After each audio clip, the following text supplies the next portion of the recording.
I un dimarts més, com cada 15 dies, aquí a la cafetera de Ràdio La Selva, encetem les nostres espurnes de llengua. L'espai que fem amb el Consorci per la Normalització Lingüística de l'àrea de Reus. El programa que fem amb la Janina Casas. Janina, bon dia. Hola, bon dia. Tot bé? Sí, bé. Fantàstic, home. Amb alegria. Sí. Sempre amb alegria.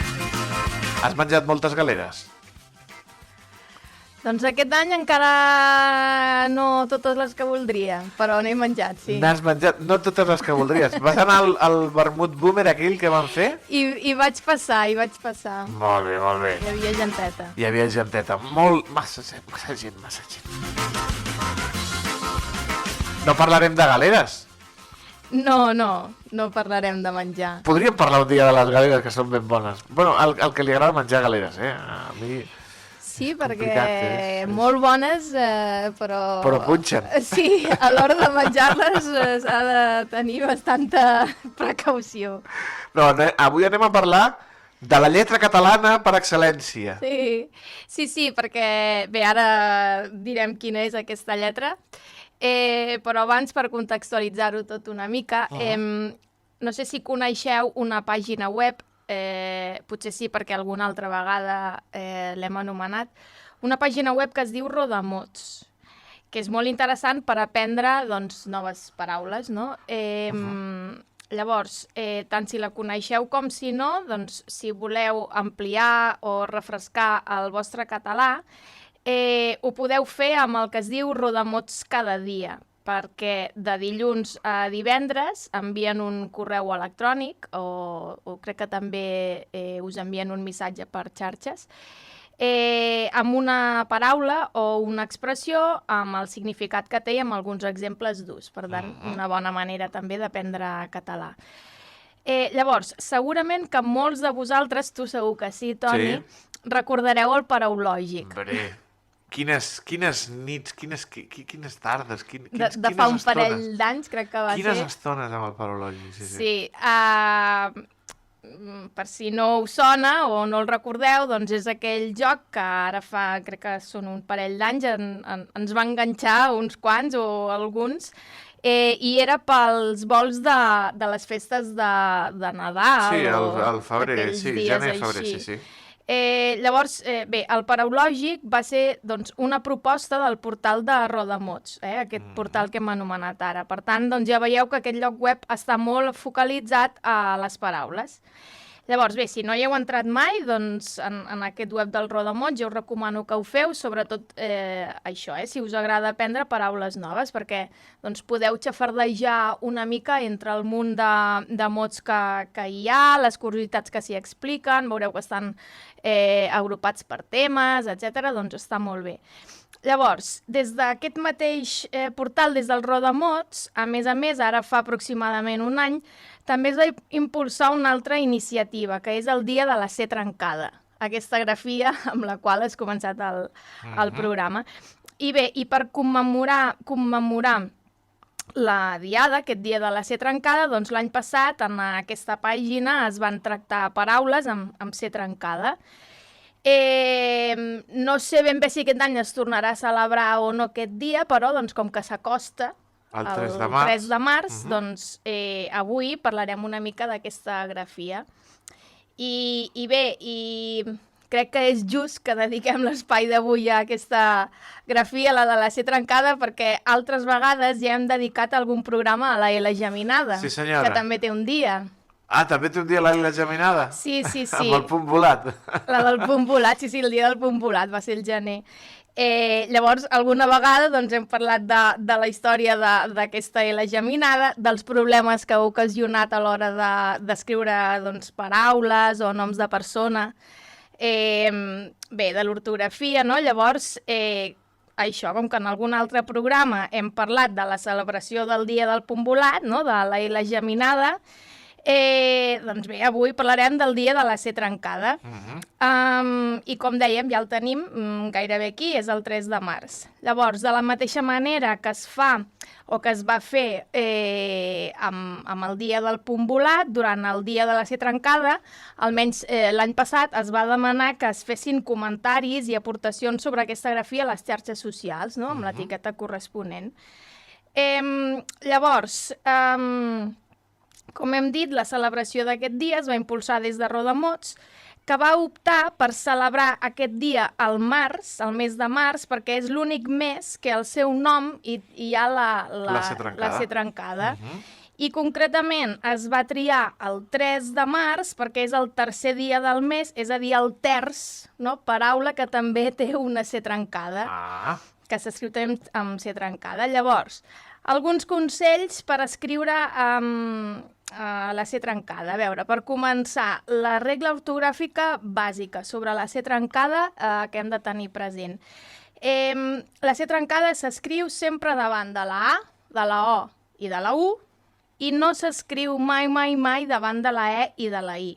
Sí, és una regla simple i bàsica, més fàcil de recordar que d'altres regles que contenen més excepcions. I bé,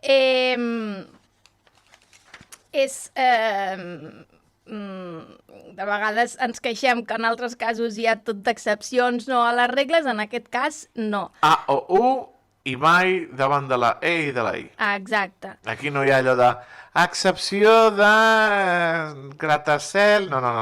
Exacte. El que passa és que sí que hem de tenir presents doncs, alguns canvis, no? Per exemple, quan canviem el gènere o el nombre d'una paraula amb C trencada, no? Pot ser que hi hagi algun canvi. Per exemple, sí que escrivim capaç, que acaba amb C trencada, o capaços, que com que hi ha una O hem dit que s'escriu amb C trencada, però si canviem el gènere, no? I en lloc de capaços escrivim capaces, que ja hi ha una E, doncs en aquest cas, pel que ja hem dit, no hem d'escriure una C trencada, sinó una C, perquè hi ha una E. També això ens pot passar quan conjuguem un verb. Per exemple, tenim el verb llançar, no? Llançar, que s'escriu amb C trencada. Sí. Clar, jo llanço, que hi ha una O, doncs escrivim una C trencada.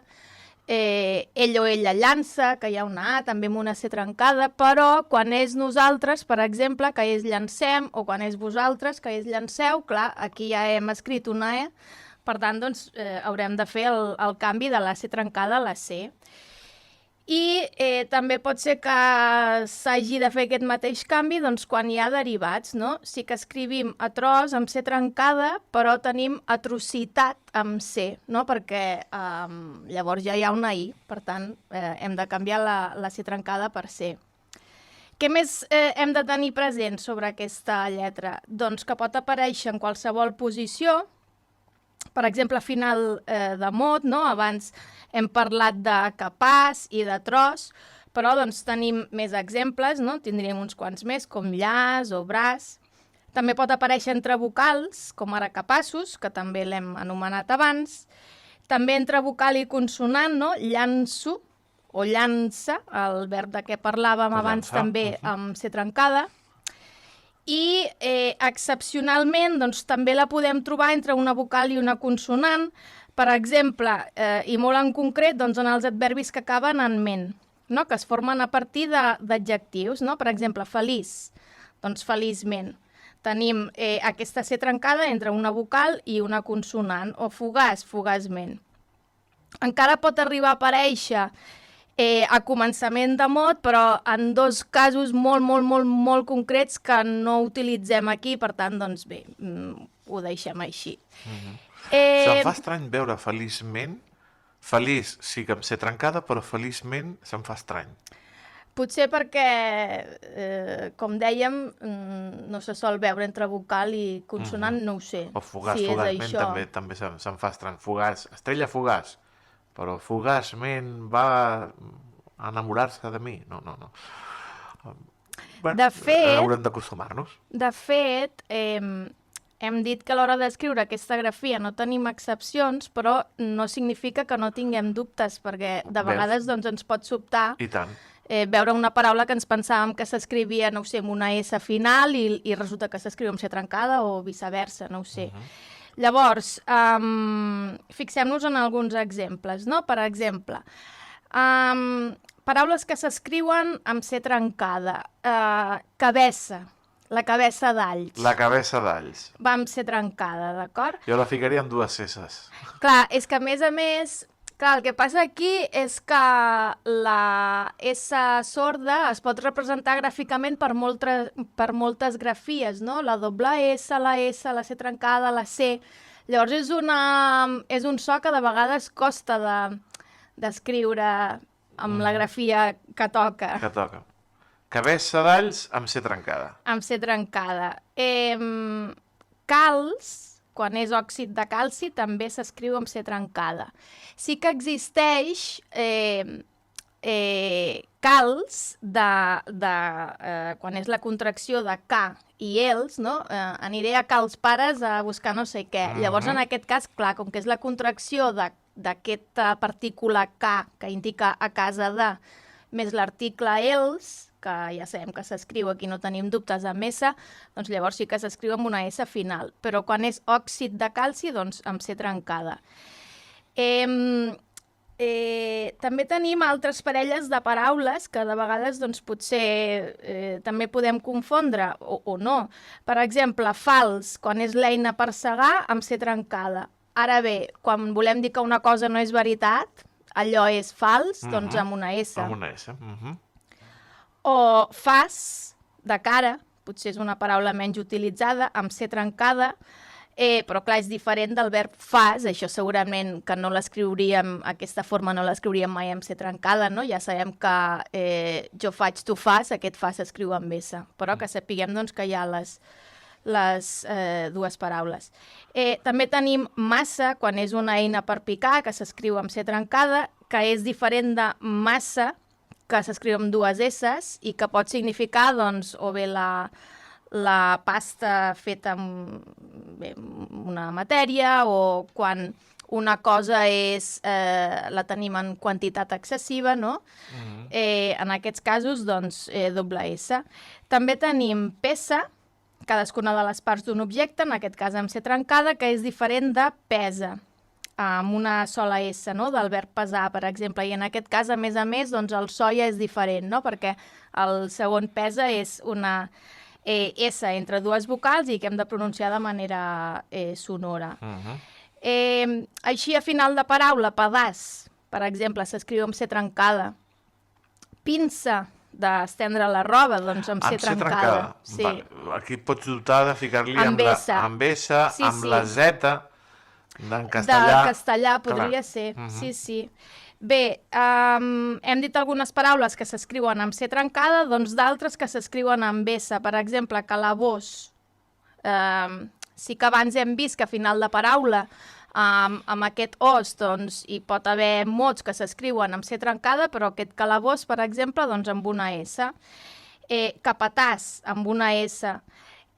Cassola, que de vegades aquesta potser també ens podria portar dubtes, cassola d'estri per cuinar, doble S en aquest cas, no sol una S. Dansa, aquesta dansa de vegades també ens pot fer dubtar, ens pot generar algun dubte, una S. Esbós amb S. Tros, aquesta de tros crec que també és una de les que de vegades dubtem, no? Tros s'escriu amb una S. A banda de paraules d'aquest tipus, mots més genèrics, doncs també hi ha dubtes en uns quants antropònims, no? I topònims, és a dir, noms de persones i de llocs. Per exemple, les Açores. Amb C trencada? Sí, si hem de viatjar properament i hem de buscar informació en català, doncs amb C trencada, Açores. Açores, amb C trencada. En castellà és amb Z. Amb Z i dius... En portuguès no ho sé com deu ser. No ho sé. Moçambic, un altre lloc, amb C trencada. Niça, Veneçuela, Niça amb C trencada. Veneçuela amb C trencada, també amb C trencada. I el gentilici, veneçolà, veneçolana, doncs també amb C trencada. Vaja. bé, no tan lluny com les Açores o Veneçuela, doncs aquí també tenim alguns municipis o noms de municipis o de comarques, no?, que ens cauen més a prop i que també s'escriuen amb C trencada. L'Arboç, amb C trencada, Llançà, amb C trencada, Lliçà... Bé, noms de persona, Llorenç... Hi ha tot de paraules que potser, doncs, per influència del castellà o d'algun altre motiu, de vegades dubtem. També podem destacar, d'entre els noms de persona, Mercè, sobretot ho destaquem perquè, no sé, potser sí que hi podria haver el dubte, però pel que hem dit al començament, aquella regla bàsica, no?, que la C trencada va amb la A, amb la O, amb la U, però no va mai amb la E i amb la I, doncs Mercè, aquesta sí que ja d'entrada ja no ens hauria de generar dubtes, ja l'escriuríem amb C. Vicenç, que de vegades aquesta també en porta de confusions, Vicenç amb C trencada. Al final. Amb C trencada, sí. I bé, deixem aquí aquest repàs de la C trencada perquè encara en podríem anomenar més de paraules i dubtes que poden generar noms de persona o de lloc amb aquesta grafia. Però bé, avui doncs hem fet referència a la C trencada, però al començament del programa també a la L geminada. Doncs bé, una paraula que conté les dues consonants, tant la C trencada com la L geminada, que és molt d'aquí. Fal·laç. Fal·laç s'escriu amb L geminada i amb una C trencada al final. Si hem d'escriure algun derivat, fal·làcia, per exemple, mantindrà de nou, o sigui, mantindrà la L geminada, però llavors pel que hem dit, canviem la C trencada per una C. I bé, i fal·làcia, a més, amb l'accent, si ho recordem, perquè és una paraula esdrúixola. Doncs mira, fal·laç, aquesta te donaria molts punts al paraulògic. Al paraulògic, Sí, segurament bastants, Doncs mira, avui hem parlat d'aquesta C trencada, que té el seu propi dia, el proper 3 de març, el dia de la C trencada, que celebra la gent del Rodamots, i avui hem parlat amb la Janina del Rodamots, de la C trencada i de moltes, moltes coses. Janina, com sempre, gràcies per acompanyar-nos un dimecres més. Que vagi molt i molt bé. A vosaltres, que vagi bé. Fins la propera. Adéu.